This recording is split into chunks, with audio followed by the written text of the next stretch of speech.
அம்மாக்கிட்டேயும் ரொம்ப சேஃபாக இருப்போம், நமக்கு எந்த பிரச்சனையும் இல்லை. ஆனால் நம்ம எவ்வளோ பெரிய பாவத்தை சம்பாதிச்சுட்டு இருக்கோம் அப்படின்றது அப்போது அவ்வளோ யோசிக்கல. அங்கே இருந்த வேற எம்எல்ஏ அவங்களுக்காகலாம் பிரச்சாரம் பண்ணும்போதே லைட்டாக தெரிஞ்சுது அவங்கெல்லாம் அகேன்ஸ்ட் அம்மா வேலை பார்க்குறாங்கன்னு.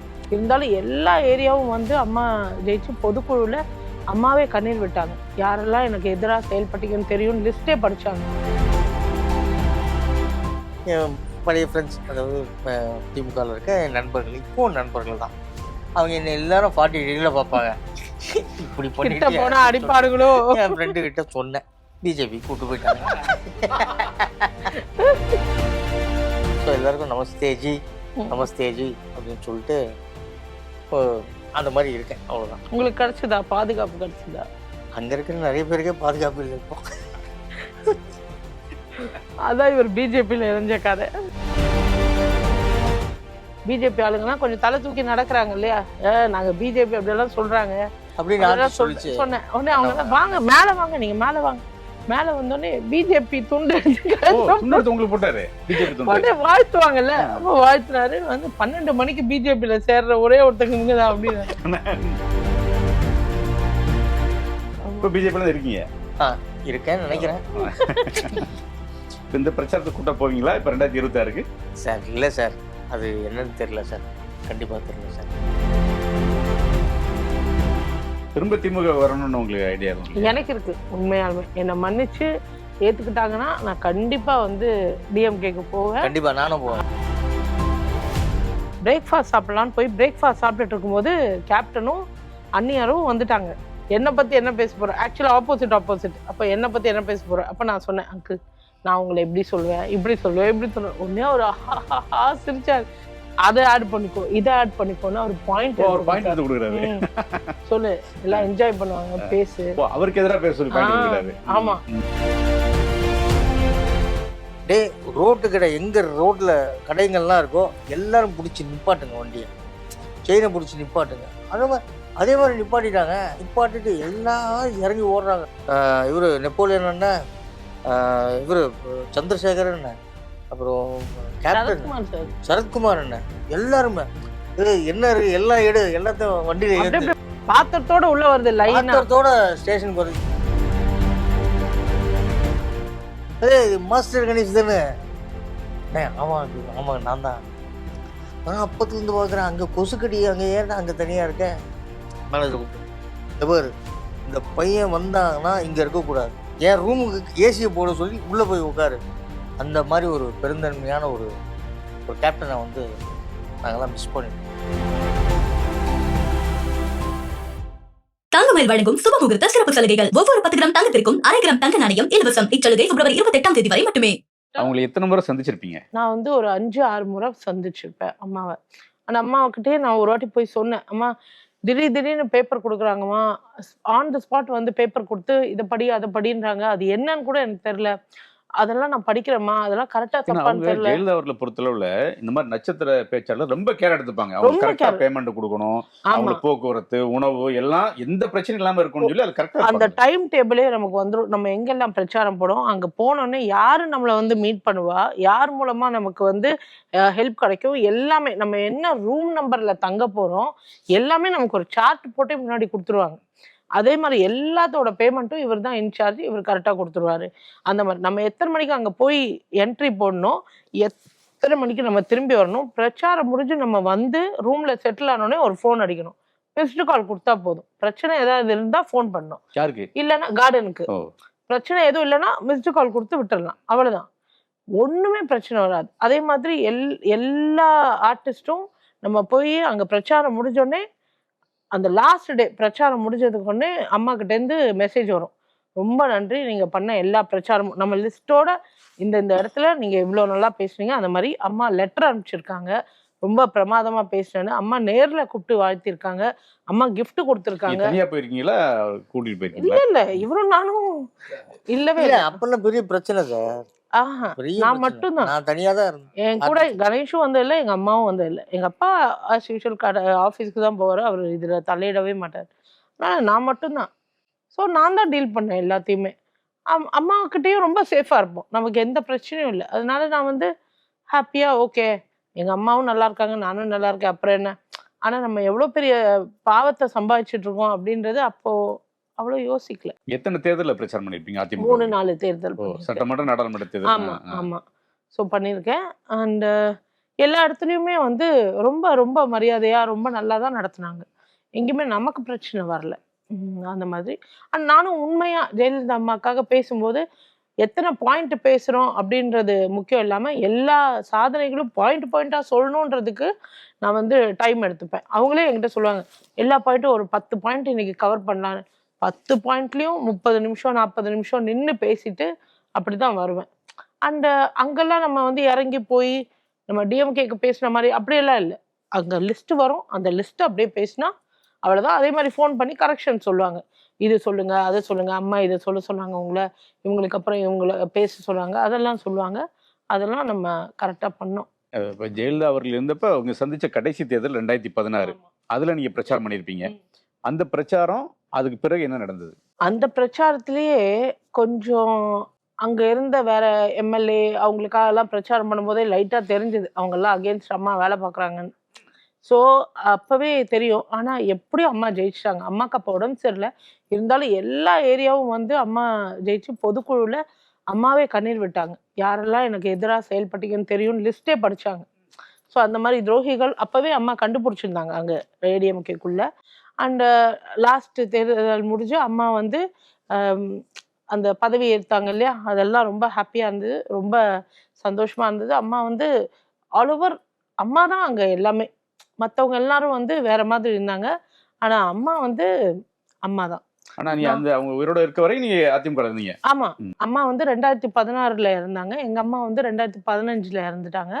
எங்க அம்மா இறந்தோடனே அம்மா கிட்டேருந்து கடைசி மரியாதை வந்தது. அம்மா வந்து முக்கியமான பேப்பர்ல எல்லாம் என்னோட அம்மா இறந்ததுக்கு இரங்கல் தெரிவிச்சிருந்தாங்க. அப்புறமா ஒரு வாரம் கழிச்சு அம்மா என்னை நேர்ல கூப்பிட்டு, அம்மா வந்து கவலையே படாத, நான் இருக்கேன், நானும் உன் அம்மா தான், அதனால வந்து எதுக்கும் ஃபீல் பண்ணாத, இந்த படங்கள் இதெல்லாம் விட்டுட்டு நீ வந்து படிச்சிருக்க, நான் எம்பிஏ முடிச்சு பிஹெச்டி முடிச்சு ஐஏஎஸ் கோச்சிங் பண்ணேன். ஸோ அம்மா சொன்னாங்க, நீ வந்து பிஆர்ஓவா நான் வந்து உனக்கு போஸ்டிங் போட்டு தரேன், நீ வந்து வேலை பண்ணு உங்க அம்மாவோட அரசு பண்ணி தரேன். ஆமா, அரசு பண்ணி தரேன், குற்றாலத்துல தரேன், எல்லாமே சொன்னாங்க. அப்ப நான் சொன்னேன், அம்மா இப்போ ஒரு படம் பண்ணிட்டு இருக்கேன், அந்த படம் முடிஞ்சோடனே நான் போய் சேர்றேன்னா சொன்னேன்.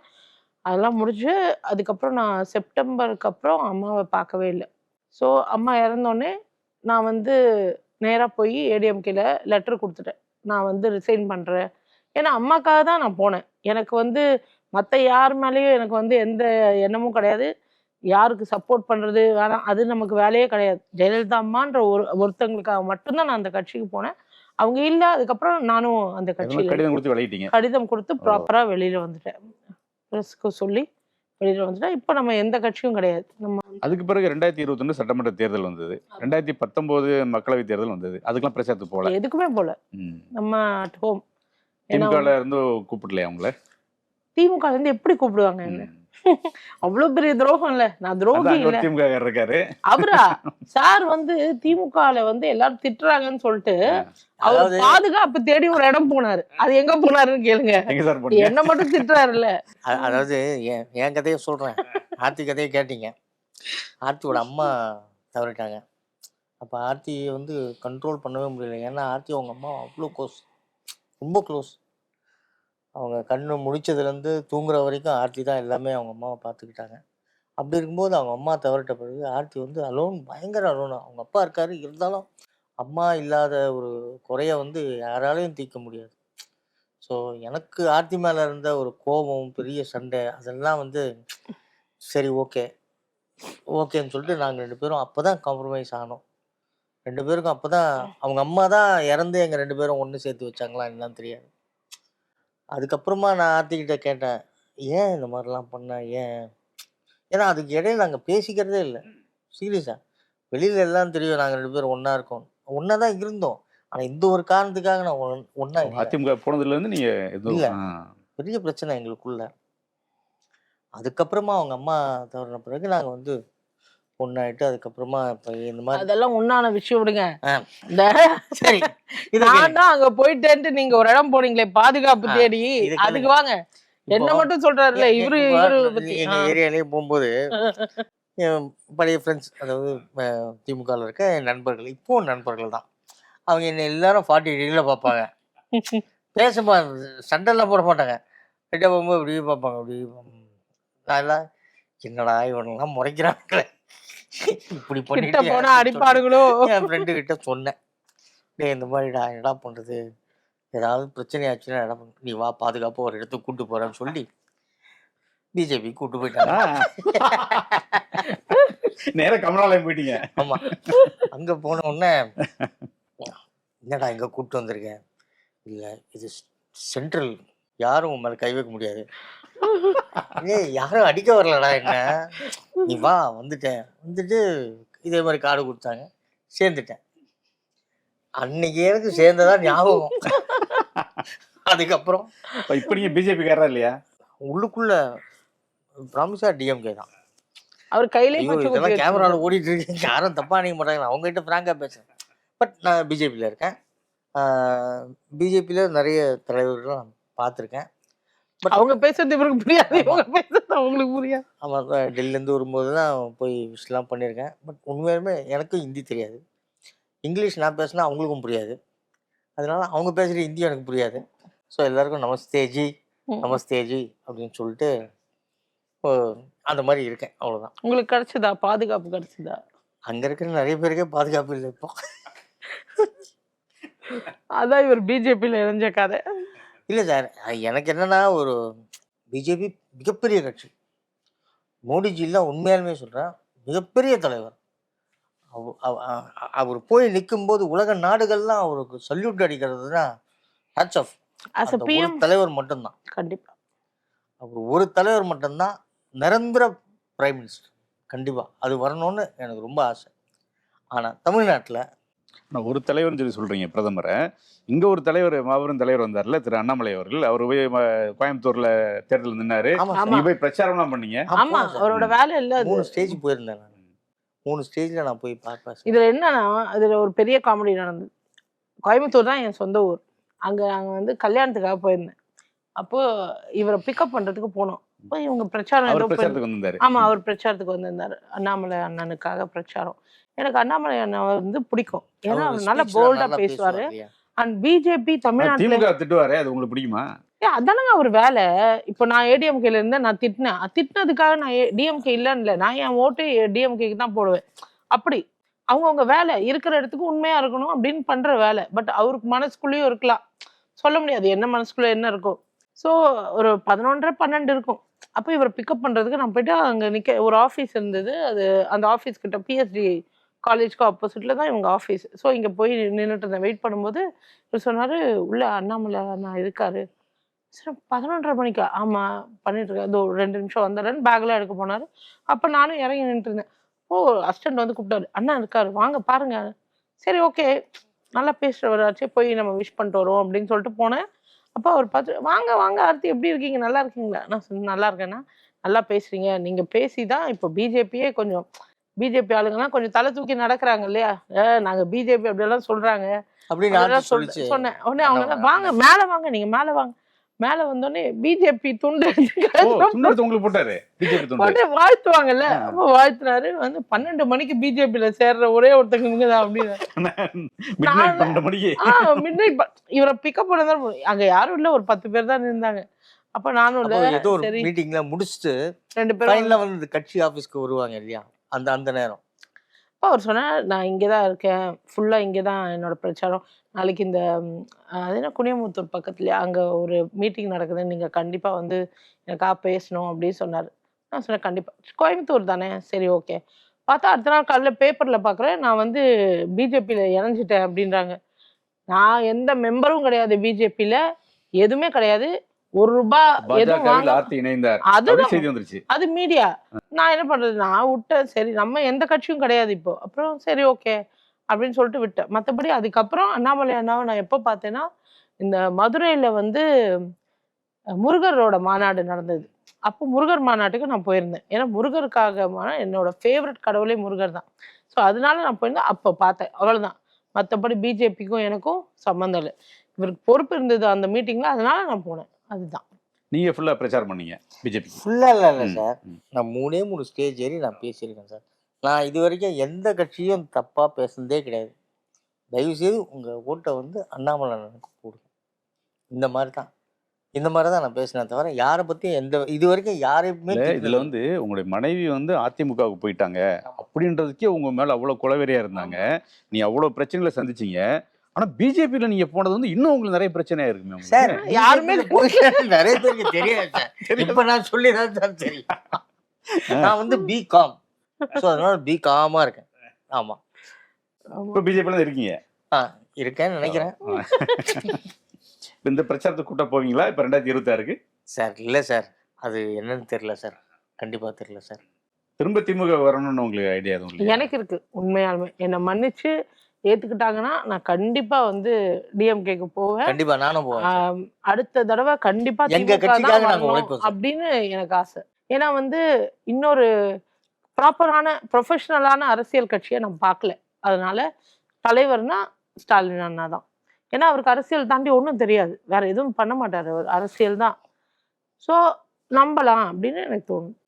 வந்து நீ வந்து குழந்தை நட்சத்திரமா நடிச்சவங்க சினிமால வந்து, அதுல நீங்களும் விஜயகாந்த் கூட நடிச்சிருக்கீங்க, அவரும் சின்ன வயசுல விஜயகாந்த் நடிச்சிருக்காரு. அதனால அந்த கட்சிக்கு போகணும் அப்படின்னு உங்களுக்கு தோணுச்சா? இல்ல நான் வந்து ஏடிஎம்கேல இருக்கும்போது தான் கட்சியை அண்ணன் வந்து கேப்டன் வந்து ஆரம்பிச்சிருந்தாரு. அண்ட் அவரை எனக்கு ரொம்ப பிடிக்கும்.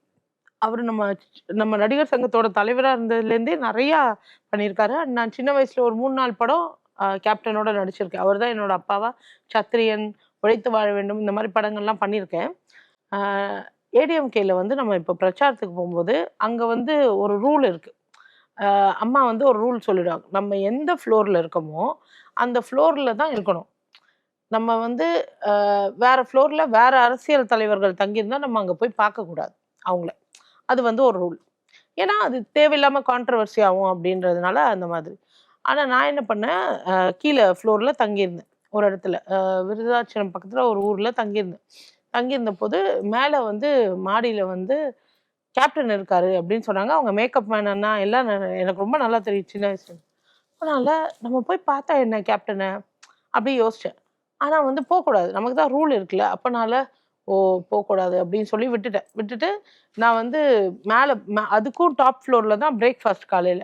அப்போ சரி பிரேக்ஃபாஸ்ட் சாப்பிட்டு நான் ஊருக்கு கிளம்புறேன். பிரேக்ஃபாஸ்ட் சாப்பிட்லான்னு போய் பிரேக்ஃபாஸ்ட் சாப்பிட்டுட்டு இருக்கும்போது கேப்டனும் அண்ணியாரும் வந்துட்டாங்க. வந்து நான் பார்த்தோன்னே எனக்கு தெரில என்ன எப்படி ரியாக்ட் பண்ணும். ஐயோ அம்மாவுக்கு தெரிஞ்சா தப்பாச்சு, அது ஓடிடலாமா இந்த பக்கமா, என்ன பண்ணுறதுன்னு தெரில. நான் அப்படியே பரபரப்பாக இருக்கேன். அப்போ கேப்டன் ஆர்த்தி இங்கே வா அப்படின்றாரு. நான் அப்படியே பார்க்குறேன், ஐயோ யாராவது பார்த்துருவாங்களா என்ன அதாவது எதுவும் சொல்லியிருக்க மாட்டாங்க. ஆனால் எனக்கு அப்படி தோணுது. அப்போனால அங்கிள் நான் உங்ககிட்ட பேசலாமான்னு எனக்கு தெரில அங்கிள், எனக்கு பயமா இருக்கு அப்படின்னு சொன்னேன். அப்போ அவர்ல நீ அங்கே வரியா நான் அங்கே வரவா அப்படின்னு கேட்டேன். இங்கே வரியா நான் அங்கே வரேன். அப்போனால இல்லை அங்கிள் அப்படின்னு சொல்லிட்டு நேராக ஓட்டேன். நான் எப்போதான் அவர் கால் தொட்டு பிளஸ்ஸிங் வாங்குவேன். அப்போ கால் தொட்டு பிளஸ்ஸிங் வாங்கினோடனே அவர் சொன்னார், என்ன இங்கே ஷூட்டிங்கான்னு கேட்டார். நான் சொன்னேன், இல்லை அங்கிள் நான் இங்கே வந்து ப்ரொஃபஷ்னலாக ஒரு வேலைக்கு வந்திருக்கேன். என்ன வேலை? நான் சொன்னேன், நான் தான் நட்சத்திர பேச்சாளர் ஏடிஎம்கேல. என்ன பேச போகிறேன்? நான் சொன்னேன், நான் வந்து இந்த மாதிரிலாம் பேசுவேன் அங்கிள். என்னை பற்றி என்ன பேச போகிறேன்? ஆக்சுவலாக ஆப்போசிட். அப்போ என்னை பற்றி என்ன பேச போகிறேன்? அப்போ நான் சொன்னேன், அங்கிள் நான் உங்களை எப்படி சொல்லுவேன், இப்படி சொல்லுவேன். உடனே ஒரு சிரிச்சு இவ்வளோ ஓண்டு இருந்த இப்போ என்னை பற்றி இப்படி பேசுவியா, அதை ஆட் பண்ணிக்கோ இதை ஆட் பண்ணிக்கோன்னு ஒரு பாயிண்ட் கொடுக்குறாரு. சொல்லு எல்லாம் என்ஜாய் பண்ணுவாங்க, பேசு. அவருக்கு எதிராக பேசுறாரு. ஆமா. இப்ப நான் வந்து எனக்கு ஒரு மாதிரி ஆயிடுச்சு. நான் சொன்னேன், அங்கிள் நீங்க தப்பா நினைச்சுக்காதீங்க, நான் உங்ககிட்ட பேசலாமா என்னன்னு தெரியாது.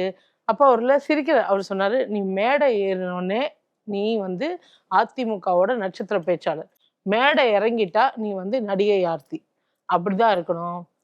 நீ வந்து எந்நேரமும் அப்படி வாழக்கூடாது.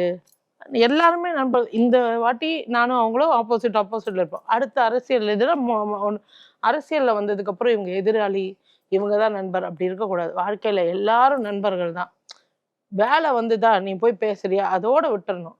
அதுக்காக பார்க்காம பேசாம அப்படிலாம் போகக்கூடாது. இனிமே நான் எங்க இருந்தாலும் நீ அந்த ஹோட்டல்ல இருந்தா வந்து என்னை பார்க்கணும், சரியா அப்படின்னாரு. சரி அங்கிள். சாப்பிட்டியா? சாப்பிட்டேன் அங்கிள். நான் வந்துட்டேன்னு பரபரப்பா போலையே. இல்லை அங்கிள் நான் சாப்பிட்டேன் அங்கிள். சரி போவான், பத்திரமா போயிட்டு நான் வேற ஒரு ஊர் போறேன். போயிட்டு அந்த ஊர்ல இருந்து நீ சுப்புக்கு ஃபோன் அடிச்சு சொல்லு அப்படின்னாரு. அதான் கேப்டன். எவ்வளோ ஒரு ஜோவியலா எடுத்துக்கிட்டாரு. ஒன்றும் அதை பத்தி எதுவுமே சொல்ல. நான் என்ன பேசுறேன்னு சொன்னேன். அவரை தான் நான் வந்து லைக் கிண்டல் பண்றேன்.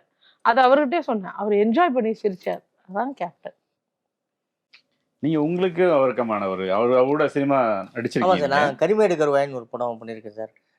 சங்கிலி முருகன் சார் தான் அதுக்கு ப்ரொடியூசர். அதில் வந்து நளினி அக்காவோட தம்பி கேரக்டர் ஒன்று நல்ல ரோல் பண்ணியிருப்பேன். அப்போது அது ஷூட்டிங் முடிஞ்சுச்சு.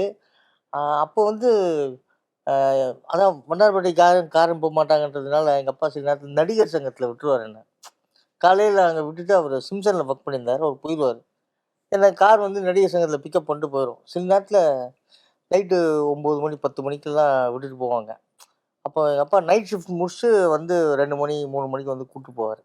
அப்போது அவங்க கேப்டன்னு, அப்புறமா தியாகுண்ண, ராதாரவி அண்ணன், அப்புறம் பாண்டியண்ண, சந்திரசேகரண்ண, அவங்களாம் ஈவினிங்கில் செம்ம ஜாலியாக இருப்பாங்க. எல்லாம் அரட்டை அடிச்சுட்டாங்க. பக்கத்தில் சங்கரதாஸ் கல்யாணம் இருக்குல்லையே, அது அந்த காம்பவுண்ட் உள்ளே அங்கே இருக்க சேர்ஸு டேபிள்லாம் போட்டு உட்காந்து அங்கேயே சாப்பிட்டுட்டு அங்கே ஜாலியாக இருக்கும்போது அங்கே ஸ்டேஜுக்கு பின்னால் நான் ஒரு உருவம் நான் தான் உட்காந்து பயங்கர கொசுக்கடி.